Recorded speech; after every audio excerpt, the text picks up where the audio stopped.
Assalamualaikum warahmatullahi wabarakatuh. Alhamdulillah wassalatu wassalamu ala Rasulillah sayyidina wa habibina wa syafi'ina wa qudwatina maulana Muhammadin ibni Abdillah wa ala alihi wa sahbihi wa man walah wa la hawla wa la quwata illa billahil aliyyil azim. Subhanaka la ilma lana illa ma 'allamtana innaka antal alimul hakim wa tub 'alaina innaka antat tawwabur rahim. Allahumma ya fattah ya alim ya fattah ya alim ya fattah ya alim iftah 'alaina fathan qariba ya fattah ya alim. Allahumma inna nas'aluka fahman nabiyyin wa hifdzal mursalin wa sur'ati ilham malaikatil muqarrabin. Allahumma akhrij min qulubina kulla qadarin lidunya wa kulla mahallin lil khalq yamilu bina ila ma'siyatik aw yushiluna an ta'atik aw yahulu bainana wa baina tahaggugi bi ma'rifatikal khassah wa mahabbatikal khalisah. Nawaina ta'allum wa ta'lim wa tadhakkur wa tadhkir wa naf'a wal intifa' wal ifadata wal istifadah wal hath ala tamassuk bi kitabillah wa sunnati rasulih sallallahu alaihi wasallam wa du'a ilal huda wa dalalah alal khair ibtigha' wajhillah wa mardatihi wa thawabihi wa qurbihi subhanahu wa ta'ala. Ilahi anta maqsudi wa ridhaka matlubi, amma ba'du. Yang sama-sama kita hormati, kita cintai dan kita banggakan keluarga besar Masjid Jenderal Sudirman, para takmir, para pengurusnya, dan serta para jamaahnya, terutama yang hadir pada sholat maghrib berjamaah dan menantikan sholat isya dengan kajian sejarah daripada baginda yang mulia Nabi Agung, Nabi besar Muhammad sallallahu alaihi wasallam. Semoga salat maghrib kita diterima oleh Allah Subhanahu wa taala. Salat isya yang akan kita laksanakan juga diterima oleh Allah Subhanahu wa taala. Duduk kita di antara maghrib dan isya semoga menjadikan waktu ini lebih berkah untuk kita. Amin ya rabbal alamin. Jamaah yang dimuliakan Allah Subhanahu wa taala, melanjutkan sejarah baginda Rasulullah sallallahu alaihi wasallam tentang bagaimana beliau sangat dimusuhi oleh orang-orang Yahudi. Beliau sangat dimusuhi oleh orang-orang Yahudi. Padahal mereka tahu bahwa Nabi Muhammad SAW ialah utusan Allah. Di 2 pekan yang lalu kita sampai mendengar bagaimana orang-orang Yahudi itu menyantet Nabi Agung, Nabi besar Muhammad SAW. Bagaimana terlepasnya? Tentunya dengan perintah Allah kepada malaikat Jibril dan malaikat-malaikat untuk memberitahukan apa yang dialami Rasulullah, membaca apa yang menjadi obat daripada penangkal daripada santetnya itu, dan bahkan ditunjukkan di mana disembunyikan wasilah atau perantara santet itu disembunyikannya di mana? Di dalam sumur disembunyikannya. Lah kok tahu Rasulullah sallallahu alaihi wasallam? Karena yang memberitahukan ialah Allah Subhanahu wa taala. Berlanjut tentang masih permusuhan orang-orang Yahudi kepada Rasulullah.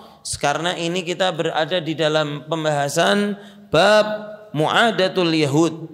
Pembahasan mengenai permusuhan daripada orang-orang Yahudi. Jamaah yang dimuliakan Allah Subhanahu wa taala, diceritakan oleh Sayyidina Abdullah bin Abbas, sepupu Rasulullah SAW, bahwa sesungguhnya orang-orang Yahudi ini kalau misalkan mereka sedang berselisih paham dengan orang-orang asli kota Madinah, maka mereka berkata apa? Orang Madinah, orang Yathrib akan datang kepada kami seorang nabi, sifatnya gini. Kalau misalkan beliau diutus, maka kami akan memerangi kalian dan kalian pasti kalah. Sayub'atsu nabiyyun sifatuhu kadza wa kadza naqtulukum ma'ahu qatla 'adin wa iram. Kalau misalkan beliau tiba, nanti kami akan memerangi kalian dengan perang yang sangat dahsyat. Lalu apa yang terjadi setelah diutusnya baginda Rasulullah SAW? Ini di antara orang-orang yang mendengar perkataan mereka, sahabat Mu'adz bin Jabal dan Bishr ibn al-Barra. Ini mereka dengar dengan kuping mereka sendiri, dengan telinga mereka sendiri, bagaimana ancaman-ancaman orang Yahudi sebelum masuknya Rasulullah ke kota Yathrib. Maka Mu'adz bin Jabal, Al-Bishr ibn al-Barra berkata kepada orang Yahudi, "Hei orang-orang Yahudi, ittaqullah, bertakwalah kalian kepada Allah, wa aslimu, masuklah kalian kepada Islam. Faqad kuntum tastaftihuna alaina bi Muhammad. Dulu kalian sudah membuka topik kepada kami dengan diutusnya Nabi, diutusnya Rasul yang sifat-sifatnya persis seperti sifat Nabi Muhammad. Sedangkan saat itu kami orang kafir, kami mengingkari Tuhan kalian, kami menyekutukan Allah, menyembah berhala. Kalian mengabarkan kepada kami bahwa Nabi akan diutus, bahkan kalian merincikan sifat-sifat kriterianya kepada kami. Cetha melo-melo nyulek moto. Cetha melo-melo nyulek moto niki istilah khas wong Jogja niki. Cetha jelas, melo-melo dan sangat jelas, nyulek moto. Bahkan jelasnya itu seakan-akan bisa menculek, ini bahasa Indonesianya apa ya? Menusuk mata. Jelasnya udah tidak ada jarak sama mata, udah jelasnya. Subhanallah. Apa yang dikatakan oleh pemimpin orang Yahudi pada saat itu yang bernama Salam bin Mashkam? Salam bin Mashkam ini pemimpin daripada Yahudi dari suku Bani Nadir. Seperti kita ketahui bahwa sesungguhnya orang Yahudi yang berada di Yathrib itu ada dari 3. Pertama Bani Nadir, Bani Qainuqa dan Bani Quraidah. Ini akhirnya mereka semuanya tergolong orang-orang atau orang yang akan semuanya terusir bahkan terbunuh di kota Madinah karena pengkhianatan mereka. Nah mereka berkata, si Salam bin Mashkam ini berkata, kalian ma jaa bi syai'in na'rifuhu wa huwa alladhi kunna nadhkuru lakum. Orang yang datang kepada kalian itu beda sama yang kami maksud. Beda. Bukan itu orangnya. Bukan Muhammad orangnya. Allah Subhanahu wa taala tidak terima terhadap ingkarnya mereka kepada baginda Nabi Muhammad.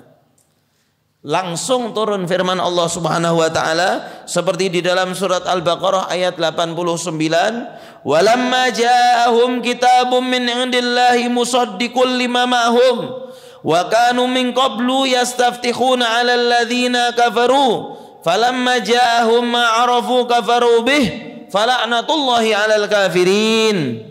Dan ketika datang kepada mereka kitab yang Allah turunkan membenarkan apa-apa yang berada bersama mereka. Jadi Al-Quran itu selalu membenarkan apa yang ada di kitab Taurat, apa yang ada di kitab Injil, yang masih jelas-jelas wahyu daripada Allah Subhanahu wa taala. Wa kanu min qablu, dan mereka itu dulunya yastaftihuna 'alal ladzina kafaru. Orang-orang Yahudi itu dulunya selalu memberitahukan apa yang ada di dalam kitab mereka kepada orang-orang yang tidak beriman kepada Allah. Besok akan kejadian ini. Apa kejadian ini? Nabi, dia ialah nabi yang gini sifatnya. Kalau saat itu sudah tiba, maka kalian tidak ada kemungkinan menang daripada kami. Falamma ja'ahum ma'arafu kafaru bih.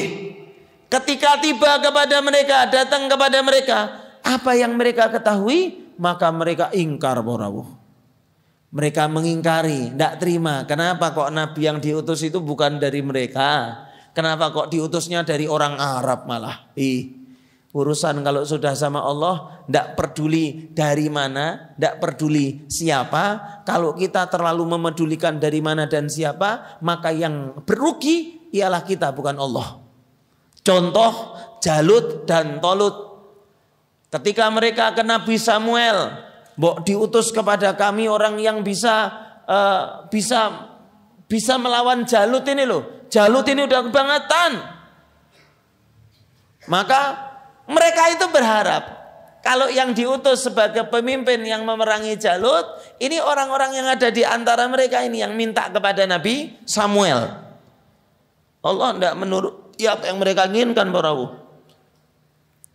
Apa yang terjadi? Yang diutus oleh Allah Ta'ala, Talut, orang yang tergolong tidak terlalu kaya, bukan terlalu orang yang tersohor, bukan orang yang digadang-gadang menjadi pemimpin, cuman diinginkan oleh Allah. Lalu apa yang terjadi? Kira-kira menang Allah atau menang mereka? Request sama Allah, ya Rob, saya request minumnya air putih hangat sama teh wasgitel. Nah, ini kalau kita doa silahkan. Cuman kalau request sama Allah, maunya kayak gini, maunya kayak gini. Allah Ta'ala berkata, lu terserah saya, bukan terserah kamu. Yang utus saya, yang menuruti keinginan kamu. Keinginan kamu itu saya, menang ya nurut saya, jangan nurut kamu. Apa yang terjadi? Diutuslah Tolut. Tadinya ndak mau ngikut itu orang-orang, Pak. Halo? Tadinya ndak mau ngikut itu orang-orang Yahudi sama Tolut. Kecuali mendatangkan bukti-bukti kalau memang dia diutus oleh Allah Subhanahu wa Ta'ala. Masya Allah. Ini di hadapan mereka seorang nabi yang jelas-jelas nabi itu menyampaikan apa yang mereka inginkan kepada Allah. Cuman ketika sudah dapat wahyu, tidak diterima. Buktinya apa? Ini orang-orang Yahudi. Ini tipikal orang Yahudi. Ya Rob, mudah-mudahan Allah Ta'ala selamatkan kita daripada keraguan kepada Allah dan Rasulnya. Amin ya Rabbal. Hati-hati kalau misalkan kita meragukan Allah. Ada sejenis pemahaman yang ini Al-Quran zaman dulu masuk, kalau zaman sekarang udah tidak masuk. Ini kamu meragukan firman Allah. Nah, itu kan Nabi Muhammad zaman dulu belum ada teknik fisika, biologi, belum ada kimia. Kalau zaman sekarang ini masuk. Kamu meragukan ilmu yang Allah Ta'ala berikan kepada baginda Rasulullah Nabi Agung Nabi Muhammad Sallallahu Alaihi Wasallam. Orang-orang yang zaman dulu ragu kepada Rasulullah itu Yahudi. Jangan sampai kita orang yang jelas-jelas sudah Islam, sudah iman kok ragu sama Rasulullah. Berarti Islamnya kita belum beriman. Karena iman itu wajib, yakin sama Allah, yakin kepada semua utusan Allah. Di antara mereka ialah baginda Nabi Muhammad Sallallahu Alaihi Wasallam. Mudah-mudahan Allah Ta'ala perkuat Islam iman kita. Amin ya Rabbal. Beb, memang kalau imannya tidak kuat kenapa? Hati-hati, matinya su'ul khotimah, Pak. Hati-hati. Ketika nanti kita digoda, difitnah. Corona yang kemarin lewat itu belum ada apa-apanya dibandingkan fitnah akhir sakratul maut. Corona itu sudah menjadikan laki-laki sama perempuan yang tadinya tidur satu kamar menjadi pisah kamar gara-gara apa? Suami saya sakit COVID. Orang yang tadinya bebas merdeka tidak pernah pakai masker selama hampir 2 tahun 3 tahun pakai masker. Saya itu dulu masuk Indomaret itu penasaran, ngapain ini masker dijual? Biasa dipakai perawat kok dijual. Subhanallah. Zaman corona tidak pakai masker, tidak bisa kemana-mana, Pak. Subhanallah. Yang beb saya masih pakai masker, silahkan, tidak masalah. Cuman fenomenal yang terjadi pada zaman itu betul-betul mengguncang. Subhanallah, subhanallah. Itu fenomenal yang akan terjadi ketika sakaratul maut. Jauh lebih dahsyat daripada hanya sekedar fitnah corona atau apa, Gunung Merapi meletus, Rapatio mikir. Sakaratul maut. Detik-detik ajal kita mau berpisah, mau datang, jasad kita berpisah dengan nyawa kita. Nah, itu orang yang tidak iman, yang ragu sama Allah, ragu sama Rasul, itu ketika digoda sama iblis katut, Pak. Terbawa sama godaan iblis. Cuman orang-orang yang iman sama Allah, sedahsyat-dahsyatnya dia tidak akan berpaling sama Allah, tidak berpaling dari Rasulullah. Kenapa? Saya yakin sama Allah sama Rasul. Bagaimana saya mau berpaling dari beliau? Ya Rabb, mudah-mudahan Allah Ta'ala senantiasa teguhkan Islam iman kita. Amin ya Rabbal, amin ya Rabbal. Falamma ja'ahum ma'arafu kafaru bih. Beb, itu tadi lanjutannya Tolut gimana? Minta bukti sama Nabi Samuel. Buktinya apa kalau Tolut? Akhirnya Allah Ta'ala turunkan bersama malaikat-malaikat peninggalan-peninggalan Nabi Musa. Datang sama malaikat dikasih ke Tolut, Tolut membawa ini. Buktinya peninggalan Nabi Musa yang disampaikan oleh malaikat untuk saya. Kayak gini baru percaya. Oh ya sudah kalau gini oke. Kalau saben-saben ketetapan kudu njaluk bukti saking pangeran ya berarti ora ono iman kowe. Ndak ada iman berarti. Falamma ja'ahum ma'arafu kafaru bih. Ketika datang kepada mereka apa yang mereka jelas-jelas tahu, maka mereka ingkar terhadap utusan Allah tersebut. Maka Allah Ta'ala berfirman, fala'natullahi 'alal kafirin. Laknat Allah Ta'ala terhadap orang-orang yang ingkar kepada Allah.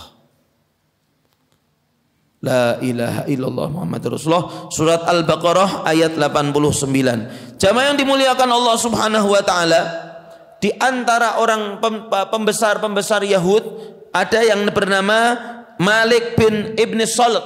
Malik Ibn Salt ini pembesar di antara orang Yahud, bencinya sama Nabi Muhammad luar biasa. Cuman ini pendeta Yahudi pada zaman Rasulullah, benci sama Rasulullah SAW. Cuman dia memanfaatkan umat Yahudi untuk makan, untuk minum, dan untuk harta. Faqala lahu Nabi SAW. Maka Nabi Muhammad SAW berkata kepada Malik ibn Salt ini, hei Malik ibn Salt, aku menekankan kepadamu dengan zat yang menurunkan Taurat kepada Nabi Musa. Apakah engkau mendapatkan di dalam Taurat bahwa Allah Ta'ala membenci seorang pendeta yang gemuk? Kalau memang engkau tahu itu, maka engkau pendeta gemuk. Sama Nabi Muhammad SAW dikutukan, engkau itu gemuk gara-gara makan barang-barang yang seharusnya tidak boleh engkau makan. Maka ngamuk ini pendeta Yahudi ini, buang dia dan teriak-teriak, hei Muhammad, hei orang-orang Yahudi, sesungguhnya tidak ada yang Allah turunkan kepada manusia, itu tidak ada. Allah tidak menurunkan apa-apa kepada manusia. Jangan percaya kamu sama dia ini. Jangan percaya sama Muhammad. Dijelaskan tentang Taurat, akan tetapi akhirnya dia marah dan teriak bahwa sesungguhnya ma anzalallahu ala basyarim min syai'. Tidak Allah turunkan kepada manusia apapun.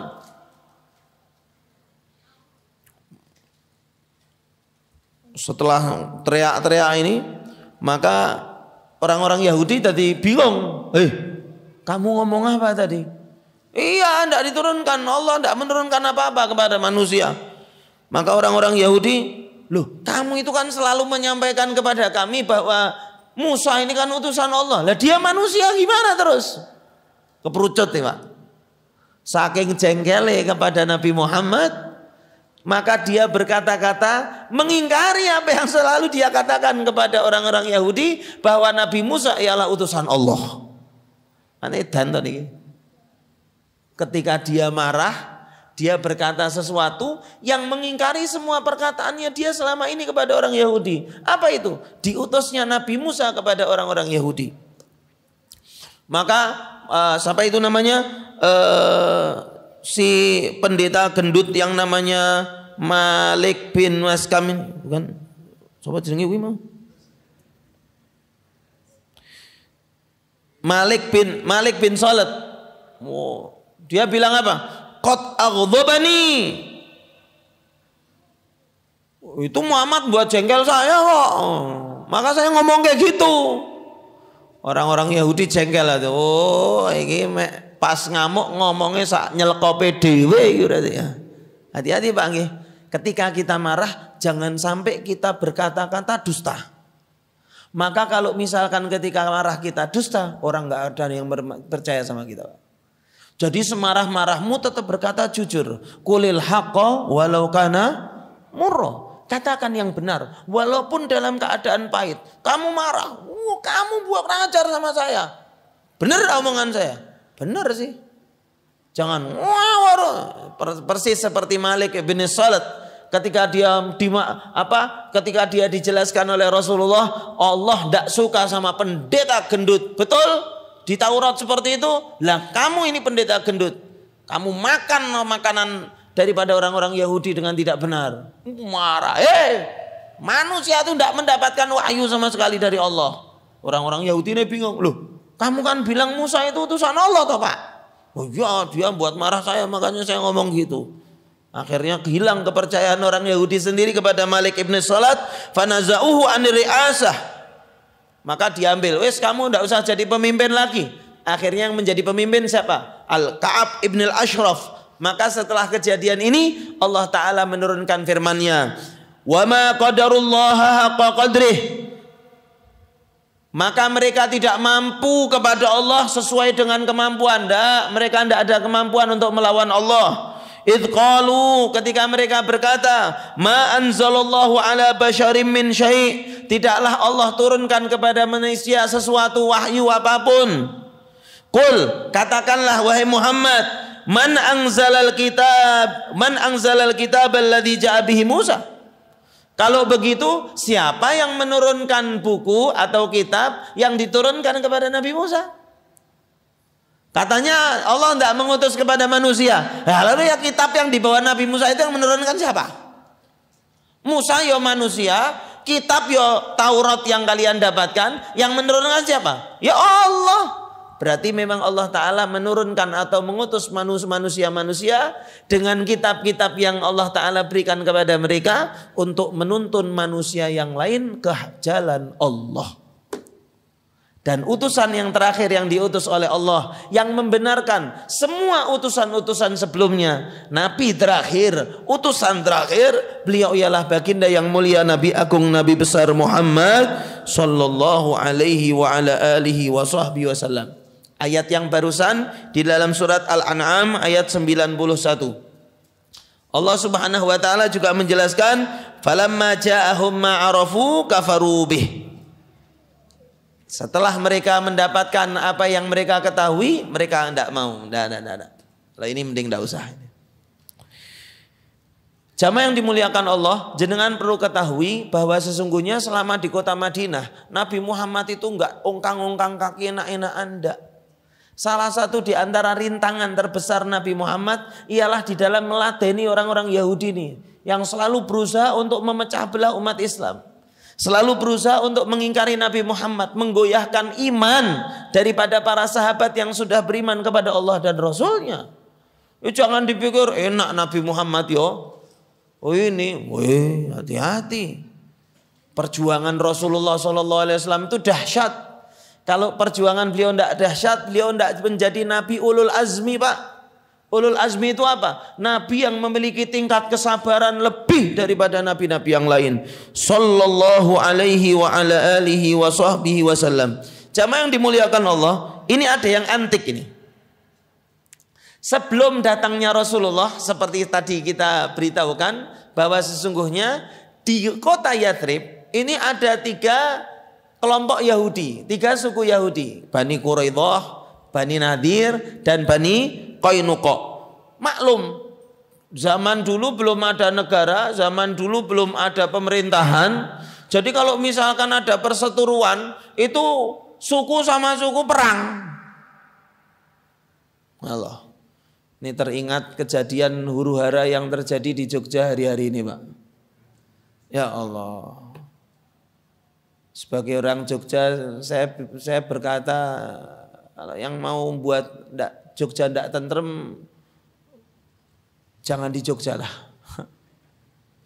Kami Jogja itu warganya ramah, sama orang luar juga ramah, tidak seneng ribut. Ini gara-gara kejadian emosi sesaat menjadikan Jogja selama 2 hari ini tidak tenteram ini. Semoga segera diselesaikan oleh Allah Subhanahu Wa Taala. Amin ya rabbal alamin.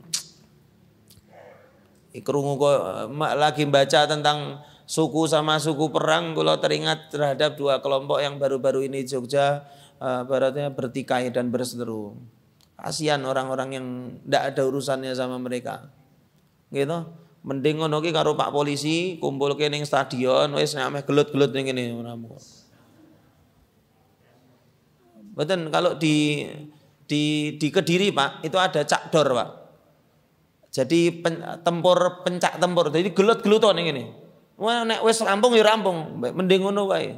Sediakan ring tinju atau gimana. Yo Pak Polisi sama TNI mengawasi ngene. Sing ameh gelut sapa? Ayo sing ameh gelut kene maju. Ayo gelut. Wis tekan babak belur wis ya. Rampung ya lega. Yo sapa meneh. Ngono ki 2 dina insyaallah rampung, Pak.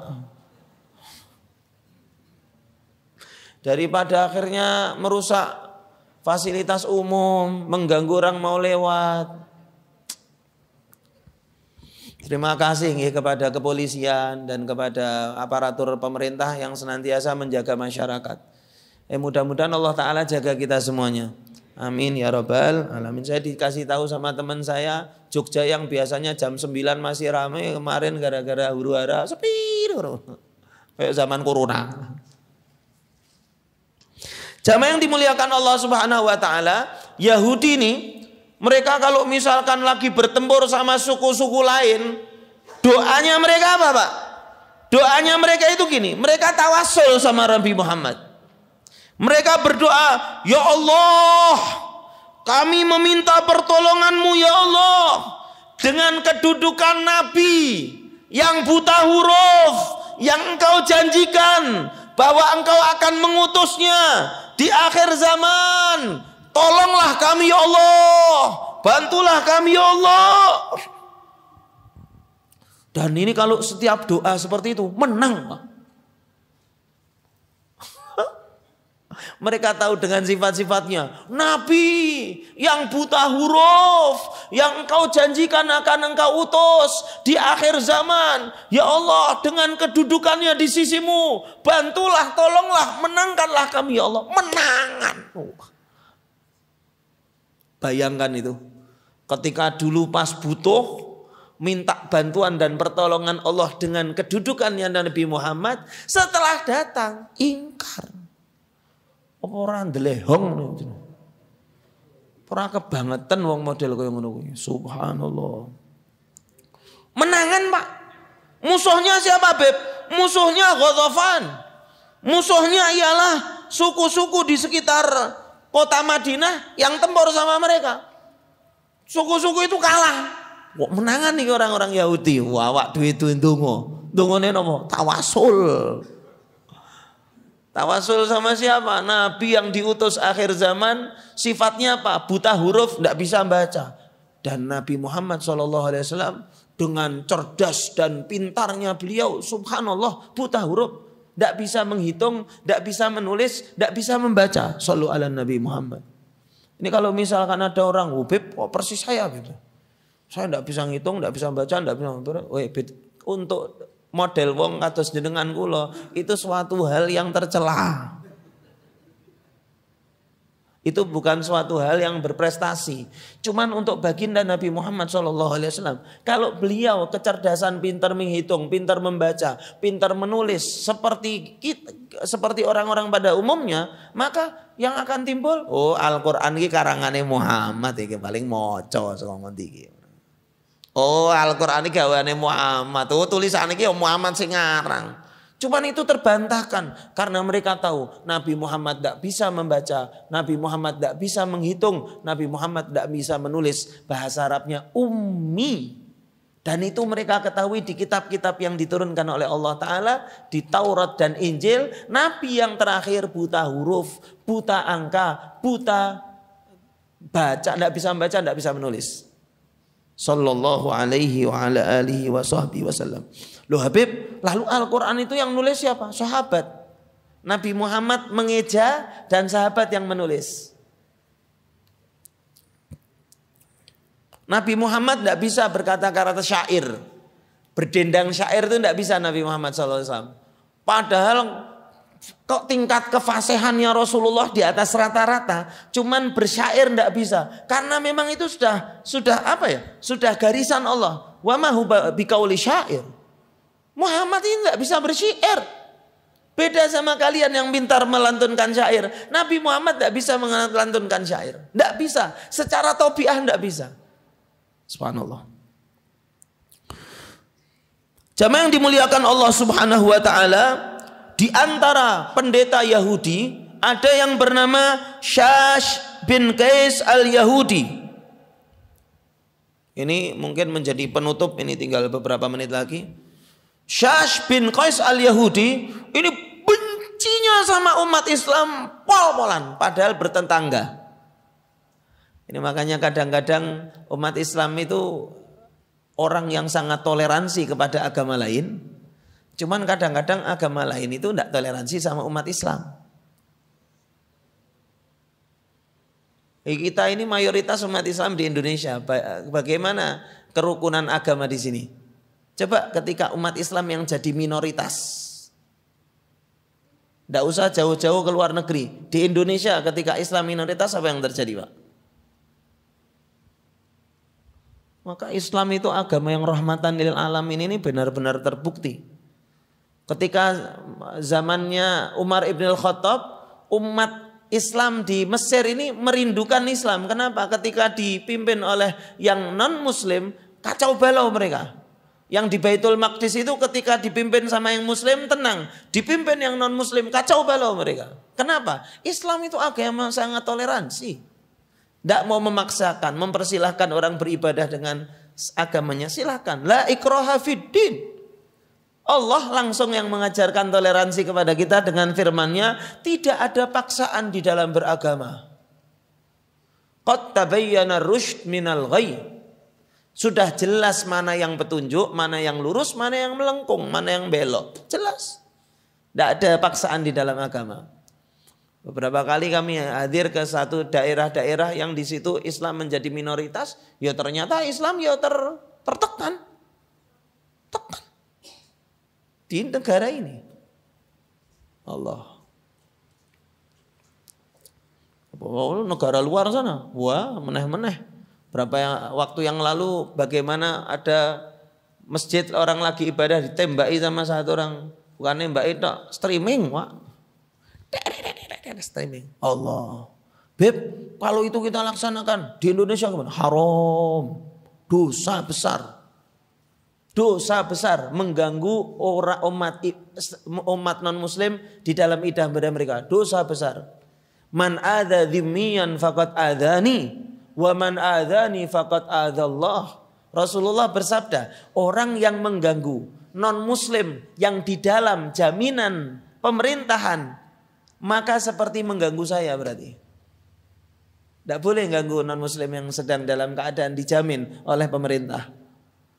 Barang siapa yang menggangguku berarti sama saja mengganggu Allah. Berarti ganggu orang yang non muslim itu mengganggu Allah. Iya. Dosa, tidak boleh. Mau dibayar pakai duit 1 triliun suruh ganggu, mbak mau. Kenapa? Emang tidak boleh. Mudah-mudahan rukun. Amin ya Rabbal. Ini tahun-tahun politik ini kadang-kadang dibentur-benturkan ini. Maka ayo kita menjadi pelopor kerukunan umat beragama. Kadang-kadang mentang-mentang kami minoritas kami. Ya siapa? Kami dari dulu perasaan mayoritas biasa-biasa aja.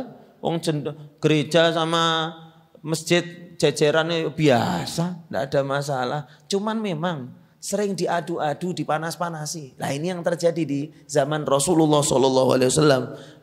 Adu domba memecah belah. Makanya Rasulullah itu tidak takut terhadap kemusyrikan. Cuman yang Rasulullah khawatirkan di Jazirah Arab. Rasulullah tidak takut kemusyrikan di Jazirah Arab.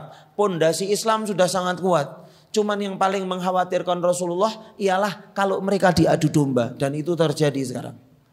Di Arab itu cuman gara-gara ladang minyak tempur terjadi. Islamnya kuat, sama-sama Islamnya.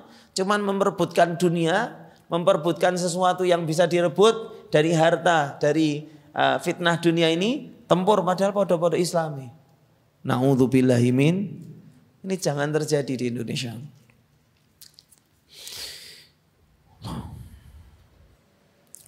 Jamaah yang dimuliakan Allah Subhanahu wa taala, ini Syas bin Qais al-Yahudi, orang yang benci betul sama kerukunan umat Islam di kota Madinah. Dulunya dia orang Yahudi, kalau misalkan Aus sama Khazraj atau warga pribumi di kota Madinah ini ndak akur, mereka seneng. Kalau misalkan sama Aus memusuhi Khazraj, kalau sama Khazraj memusuhi Aus. Jadi nyun sewu, iki mereka di posisi yang iki boloku, kowe wong loro tempur. Kalau ketika sama Aus bilang, Khazraj ini mang sama kalian kurang ajar.